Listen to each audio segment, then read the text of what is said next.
A suffragette was a member of an activist women's organization in the early 20th century who, under the banner Votes for Women, fought for the right to vote in public elections in the United Kingdom.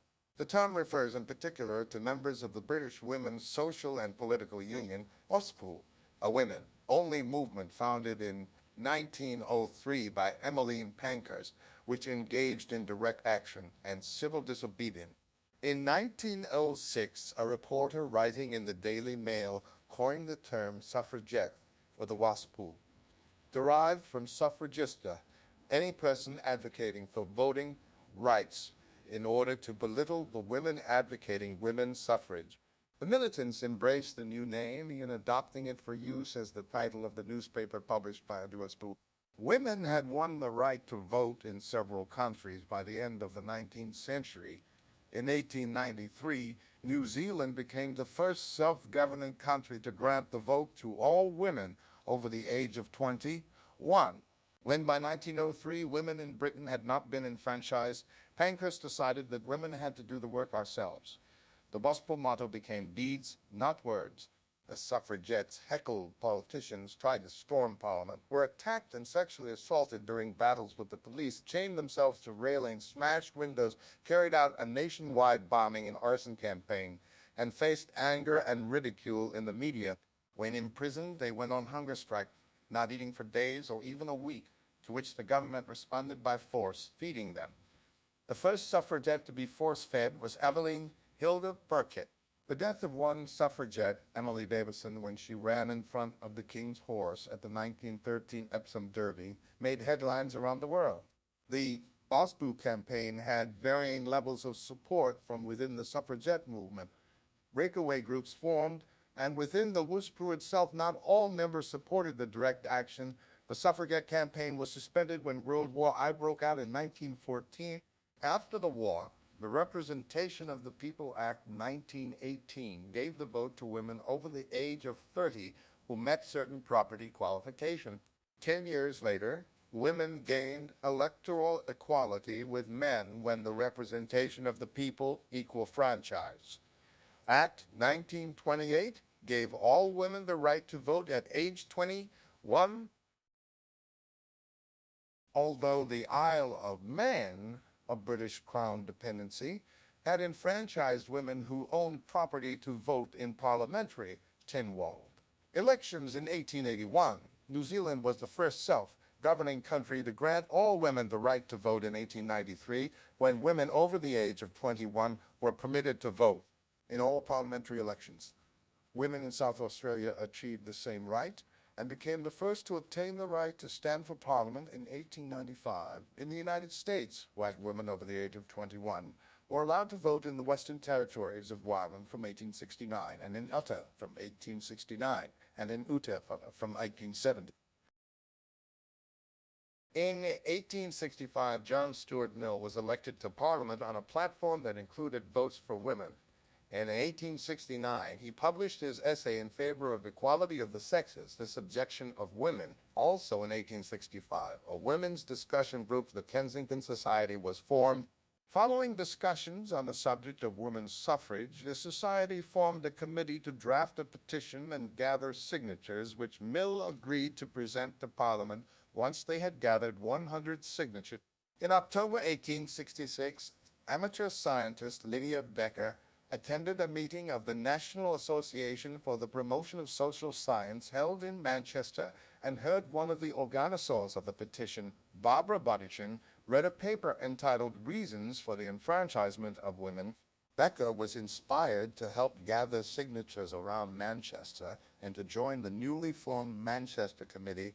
Mill presented the petition to Parliament in 1866, by which time the supporters had gathered 1,499 signatures, including those of Florence Nightingale, Harriet Martineau, Josephine Butler, and Mary Somerville. In March 1867, Becker wrote an article for the Contemporary Review in which she said, Becker wrote an article for the Contemporary Review. Sure, it will not be denied that women have and ought to have opinions of their own on subjects of public interest and on the events which arise as the world wends on its way. But if it be granted that women may, without offense, hold political opinions On what ground can the right be withheld of giving the same expression or effect to their opinions as that enjoyed by their male neighbors?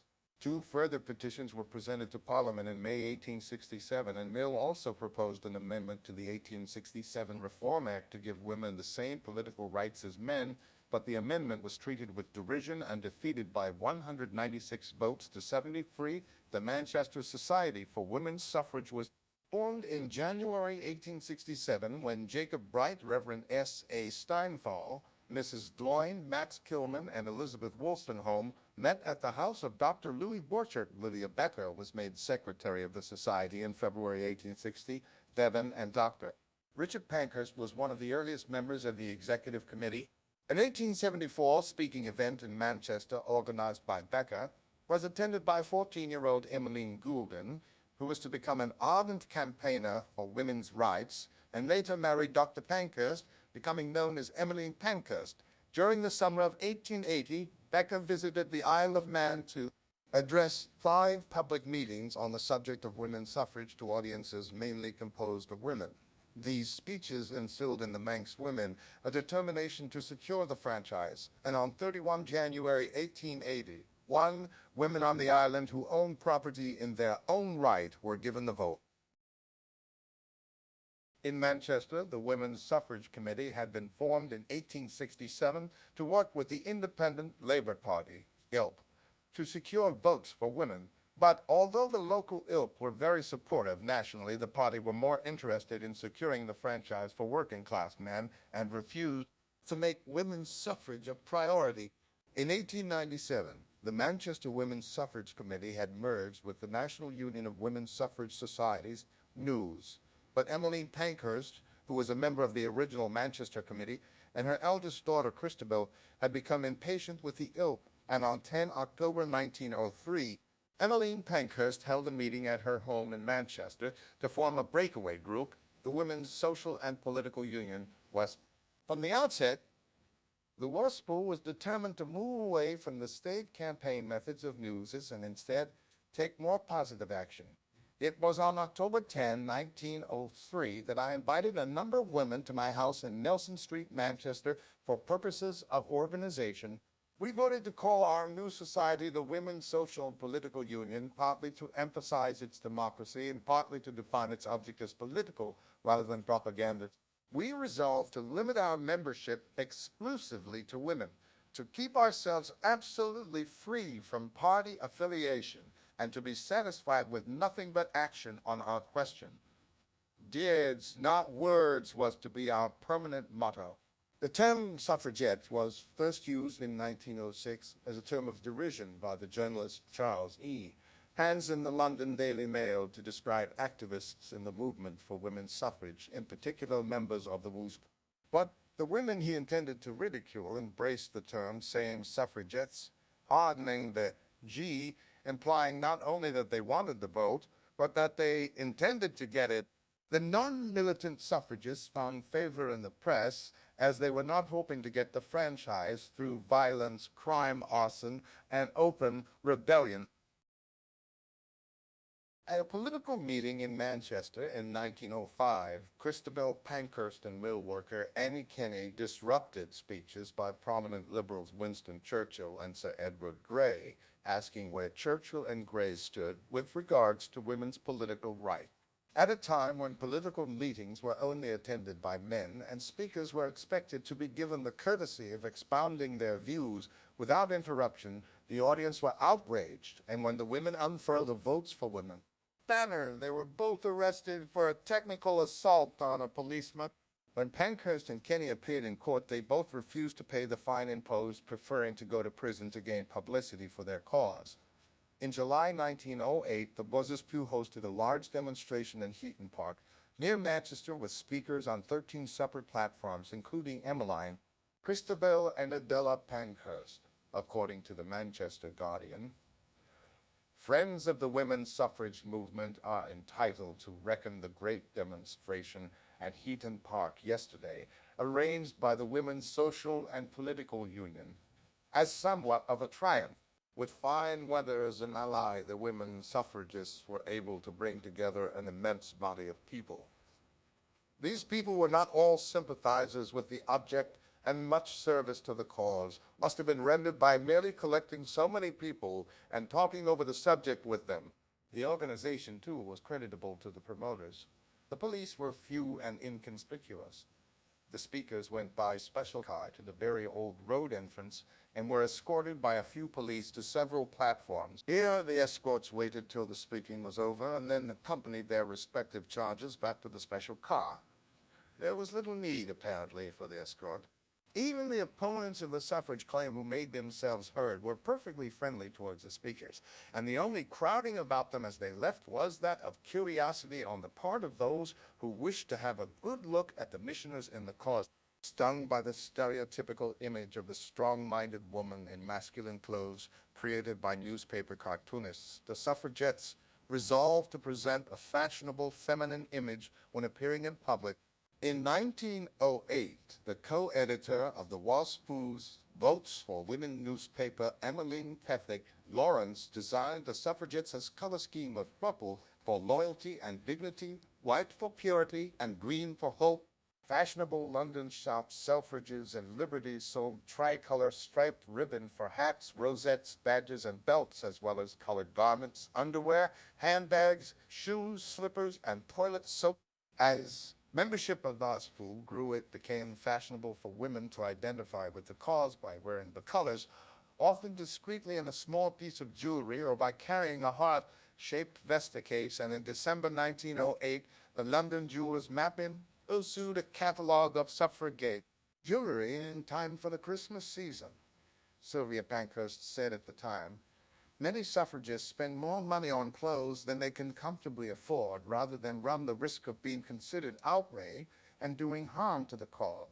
In 1909, the WSPU presented specially commissioned pieces of jewelry to leading suffragettes, Emmeline Pankhurst and Louise Eates.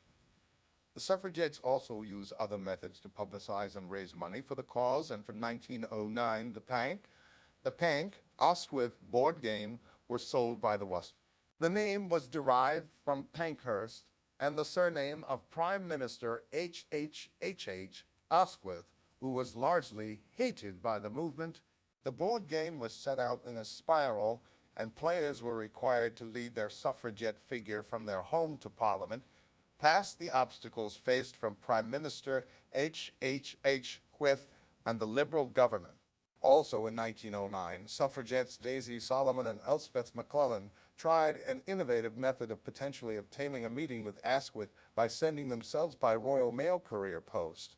However, Downing Street did not accept the parcel. 1912 was a turning point for the suffragettes as they turned to using more militant tactics and began a window-smashing campaign. Some members of the WSPU, including Emmeline Pethick, Lawrence, and her husband Frederick, disagreed with this strategy, but Christabel Pankhurst ignored their objections. In response to this, the government ordered the arrest of the WSPU leaders, and although Christabel Pankhurst escaped to France, the Pethick Lawrences were arrested, tried, and sentenced to 9 months' imprisonment.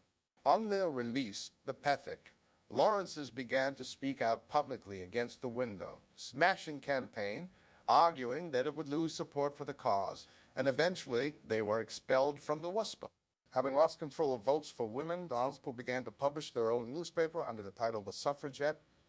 The campaign was then escalated, with the suffragettes chaining themselves to railings, setting fire to postbox contents, smashing windows, and eventually detonating bombs as part of a wider bombing campaign. Some radical techniques used by the suffragettes were learned from Russian exiles from Tsarism who had escaped to England. In 1914, at least 7 churches were bombed or set on fire across the United Kingdom, including Westminster Abbey, where an explosion aimed at destroying the 700-year-old coronation chair only caused minor damage. Places that wealthy people, typically men, frequented were also burnt and destroyed whilst left unattended, so that there was little risk to life, including cricket pavilions, horse racing pavilions, churches, castles, and the second homes of the wealthy. They also burnt the slogan "Votes for Women" into the grass of golf courses. Pinfold Manor in Surrey, which was being built for the Chancellor of the Exchequer, David Lloyd George, was targeted with 2 bombs on 19 February 1913, only one of which exploded, causing significant damage. In her memoirs, Sylvia Pankhurst said that Emily Davison had carried out the attack. There were 250 arson or destruction attacks in a 6-month period in 1913, and in April, the newspapers reported what might have been the most serious outrage yet perpetrated by the suffragettes. Policemen discovered inside the railings of the Bank of England a bomb timed to explode at midnight. It contained 3 oils of powerful explosives, some metal, and a number of hairpins, the last named constituent, no doubt, to make known the source of the intended sensation. The bomb was similar to that used in the attempt to blow up Oxted railway station. It contained a watch with attachment for explosion, but was clumsily fitted. If it had exploded when the streets were crowded, a number of people would probably have been injured. There are reports in the parliamentary papers which include lists of the incendiary devices, explosions, artwork destruction, including an axe attack upon a painting of the Duke of Wellington in the National Gallery, arson attacks, window breaking, postbox burning, and telegraph cable cutting. That took place during the most militant years of 1910 to 1914. Both suffragettes and police spoke of a reign of terror.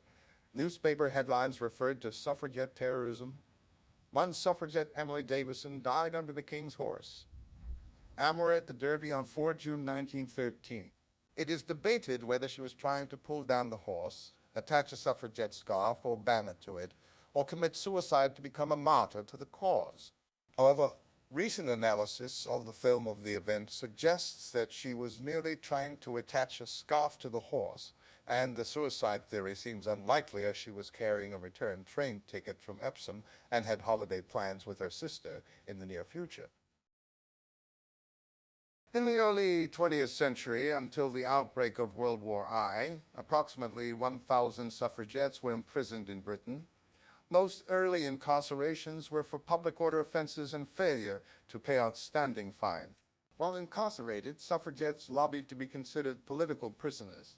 With such a designation, suffragettes would be placed in the 1st Division as opposed to the 2nd or 3rd Division of the prison system, and as political prisoners would be granted certain freedoms and liberties not allotted to other prison divisions, such as being allowed frequent visits and being allowed to write books or articles. Because of a lack of consistency between the different courts, suffragettes would not necessarily be placed in the 1st Division and could be placed in the 2nd or 3rd Division, which enjoyed fewer liberties. This cause was taken up by the Women's Social and Political Union, WSPU, a large organization in Britain that lobbied for women's suffrage, led by militant suffragette Emmeline Pankhurst. The WSPU campaigned to get imprisoned suffragettes recognized as political prisoners. However, this campaign was largely unsuccessful, citing a fear that the suffragettes becoming political prisoners would make for easy martyrdom, and with thoughts from the courts and the Home Office that they were abusing the freedoms of the 1st Division to further the agenda of the 1st regime, suffragettes were placed in the 2nd Division and in some cases the 3rd Division in prisons, with no special privileges granted to them as a result. Suffragettes were not recognized as political prisoners, and many of them staged hunger strikes while they were in prison. The first woman to refuse food was Marion Wallace Dunlop, a militant suffragette who was sentenced to a month in Holloway for vandalism in July 1909. Without consulting suffragette leaders such as Pankhurst, Dunlop refused food in protest at being denied political prisoner status. After a 92-hour hunger strike, and for fear of her becoming a martyr, the Home Secretary Herbert Gladstone decided to release her early on medical grounds. Dunlop's strategy was adopted by other suffragettes who were incarcerated. It became common practice for suffragettes to refuse food in protest for not being designated as political prisoners, and as a result, they would be released after a few days and could return to the fighting line. After a public backlash regarding the prison status of suffragettes, the rules of the divisions were amended.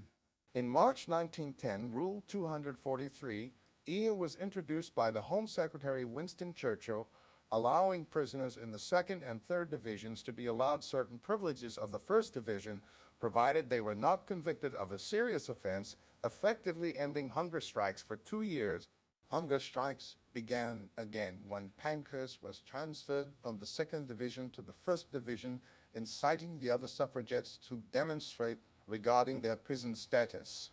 Militant suffragette demonstrations subsequently became more aggressive, and the British government took action. Unwilling to release all the suffragettes refusing food in prison, in the autumn of 1909, the authorities began to adopt more drastic measures to manage the hunger strikers. In September 1909, the Home Office became unwilling to release hunger striking suffragettes before their sentence was served. Suffragettes became a liability because if they were to die in custody, the prison would be responsible for their death. Prisons began the practice of force feeding the hunger strikers through a tube, most commonly via a nostril or stomach tube or a stomach pump. Force feeding had previously been practiced in Britain, but its use had been exclusively for patients in hospitals who were too unwell to eat or swallow food. Despite the practice being deemed safe by medical practitioners for sick patients, it posed health issues for the healthy suffragettes. The process of tube feeding was strenuous without the consent of the hunger strikers, who were typically strapped down and force-fed via stomach or nostril tube, often with a considerable amount of force. The process was painful, and after the practice was observed and studied by several physicians, it was deemed to cause both short-term damage to the circulatory system, digestive system, and nervous system, and long-term damage to the physical and mental health of the suffragettes. The first suffragette to be forcibly fed was Eveline Hilda Burkitt, who between 1909 and 1914 was force-fed 292 times. Mary Richardson was recognized as the second suffragette to be force-fed while imprisoned, describing her experience as torture and an immoral assault. Some suffragettes who were force-fed developed pleurisy or pneumonia as a result of a misplaced tube. Women who had gone on a hunger strike in prison received a hunger strike medal from the WSPU on their release. In April 1913, Reginald McKenna of the Home Office passed the Prisoners' Temporary Discharge for Ill Health Act 1913, or the Cat and Mouse Act as it was commonly known. The act made the hunger strikes legal in that a suffragette would be temporarily released from prison when their health began to diminish, only to be readmitted when she regained her health to finish her sentence. The act enabled the British government to be absolved of any blame resulting from death or harm due to the self-starvation of the striker and ensured that the suffragettes would be too ill and too weak to participate in demonstrative activities while not in custody. Most women continued hunger striking when they were readmitted to prison following their leave. After the act was introduced, force feeding on a large scale was stopped, and only women convicted of more serious crimes and considered likely to repeat their offenses, if released, were force-fed. In early 1913, and in response to the Cat and Mouse Act, the WSPU instituted a secret society of women known as the Bodyguard, whose role was to physically protect Emmeline Pankhurst and other prominent suffragettes from arrest and assault. Known members included Catherine Willoughby Marshall, Leonora Cohen, and Gertrude Harding. Edith Margaret Garrett was their jiu-jitsu trainer. The origin of the Bodyguard can be traced to a WSPU meeting at which Garrett spoke. As suffragettes speaking in public increasingly found themselves the target of violence and attempted assaults, learning jiu-jitsu was a way for women to defend themselves against angry hecklers. Inciting incidents included Black Friday, during which a deputation of 300 suffragettes were physically prevented by police from entering the House of Commons, sparking a near riot and allegations of both common and sexual assault. Members of the Bodyguard orchestrated the escapes of a number of fugitive suffragettes from police surveillance during 1913 and early 1914. They also participated in several violent actions against the police in defense of their leaders, notably including the Battle of Glasgow. On 9 March 1914, when a group of about 30 bodyguards brawled with about 50 police constables and detectives on the stage of St. Andrew's Hall in Glasgow, the fight was witnessed by an audience of some 4,500 people. At the commencement of World War I, the suffragette movement in Britain moved away from suffrage activities and focused on the war effort, and as a result, hunger strikes largely stopped. In August 1914, the British government released all prisoners who had been incarcerated for suffrage activities on an amnesty, with Pankhurst ending all militant suffrage activities soon after. The suffragettes' focus on war work turned public opinion in favor of their eventual partial enfranchisement in 1918. Women eagerly volunteered to take on many traditional male roles, leading to a new view of what women were capable of. The war also caused a split in the British suffragette movement. The mainstream, represented by Emmeline and Christabel Pankhurst, used calling a ceasefire in their campaign for the duration of the war, while more radical suffragettes, represented by Sylvia Pankhurst's Women's Suffrage Federation, continued the struggle. Prominent British Indian suffragette Sophia Duleep Singh, the third daughter of the exiled Sikh Maharaja Duleep Singh, campaigned for support for the British Indian Army and Lascars working in the Merchant Navy. She also joined the 10,000-woman protest march against the prohibition of a volunteer female force. Singh volunteered as a British Red Cross voluntary aid detachment nurse, serving at an auxiliary military hospital in Isleworth from October 1915 to January 1917. The National Union of Women's Suffrage Societies, which had always employed constitutional methods, continued to lobby during the war years, and compromises were worked out between the Noose and the coalition government. On 6 February, the Representation of the People Act 1918 was passed, enfranchising all men over 21 years of age and women over the age of 30 who met minimum property qualifications, gaining the right to vote for about 8.4 million women. In November 1918, the Parliament Qualification of Women Act 1918 was passed, allowing women to be elected into Parliament. The Representation of the People Act 1928 extended the voting franchise to all women over the age of 21, granting women the vote on the same terms that men had gained 10 years earlier. The 1918 general election, the first general election to be held after the Representation of the People Act 1918, was the first in which some women property owners older than 30 could vote. At that election, the first woman to be elected an MP was Constance Markievicz, but in line with Sinn Féin abstentionist policy, she declined to take her seat in the British House of Commons. The first woman to do so was Nancy Astor, Viscountess Astor, following a by-election in November 1919. In the autumn of 1913, Emmeline Pankhurst had sailed to the U.S. to embark on a lecture tour to publicize the message of the WSPU and to raise money for the treatment of her son, Harry, who was gravely ill. By this time, the suffragette tactics of civil disorder were being used by American militants Alice Paul and Lucy Burns, both of whom had campaigned with the WSPU in London. As in the UK, the suffrage movement in America was divided into 2 disparate groups, with the National American Woman Suffrage Association representing the more militant campaign and the International Women's Suffrage Alliance taking a more cautious and pragmatic approach, although the publicity surrounding Pankhurst's visit and the militant tactics used by her followers gave a welcome boost to the campaign. The majority of women in the U.S. preferred the more respected label of suffragist to the title suffragette adopted by the militant. Many suffragists at the time, and some historians since, have argued that the actions of the militant suffragettes damaged their cause. Opponents at the time saw evidence that women were too emotional and could not think as logically as men. Historians generally argue that the first stage of the militant suffragette movement under the Pankhurst in 1906 had a dramatic mobilizing effect on the suffrage movement. Women were thrilled and supportive of an actual revolt in the street. The membership of the militant WSPU and the older News overlapped and were mutually supportive.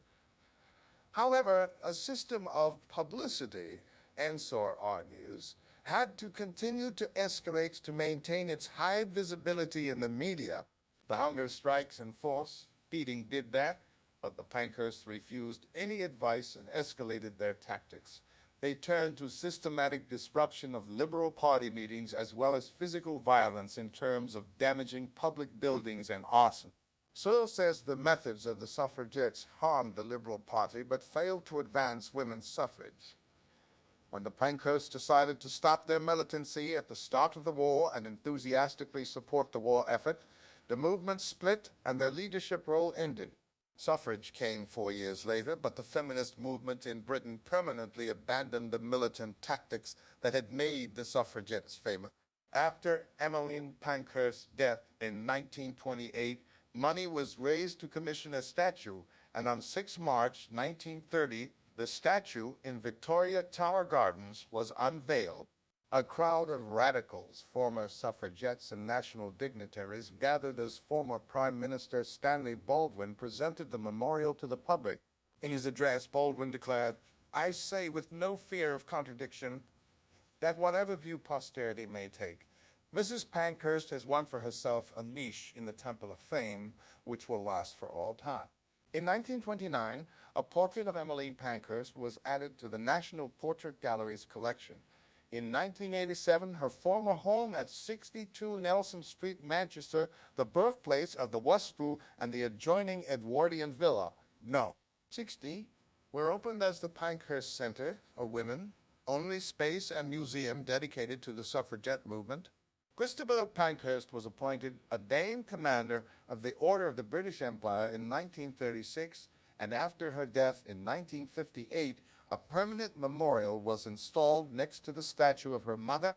The memorial to Christabel Pankhurst consists of a low stone screen flanking her mother's statue with a bronze medallion plaque depicting her profile at one end of the screen, paired with a second plaque depicting the prison brooch or badge of the WSPU at the other end. The unveiling of this dual memorial was performed on 13 July 1959 by the Lord Chancellor, Lord Kilmuir. The Pankhurst's name and image, and those of 58 other women's suffrage supporters, are etched on the plinth of the statue of Millicent Fawcett in Parliament Square, London, that was unveiled in 2018. In 1903, the Australian suffragist Vida Goldstein adopted the WSPU colors for her campaign for the WSPU colors for her campaign for the Senate in 1910, but got them slightly wrong since she thought that they were purple, green, and lavender. Goldstein had visited England in 1911 at the behest of the embassy.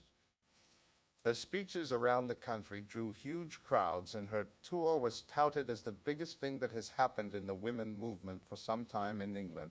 The correct colors were used for her campaign for Kooyong in 1913, and also for the flag of the Women's Peace Army, which she established during World War I to oppose conscription. During International Women's Year in 1975, the BBC series about the suffragettes, Shoulder to Shoulder, was screened across Australia, and Elizabeth Reed, women's advisor to Prime Minister Gough Whitlam, directed that the WSPU colors be used for the International Women's Year symbol. They were also used for a First Day cover and postage stamp released by Australia Post in March 1975. The colors have since been adopted by government bodies such as the National Women's Advisory Council and organizations such as Women's Electoral Lobby and other women's services, such as domestic violence refuges, and are much in evidence each year on International Women's Day. The colors of green and heliotrope purple were commissioned into a new coat of arms for Edge Hill University in Lancashire in 2006, symbolizing the university's early commitment to the equality of women through its beginnings as a women.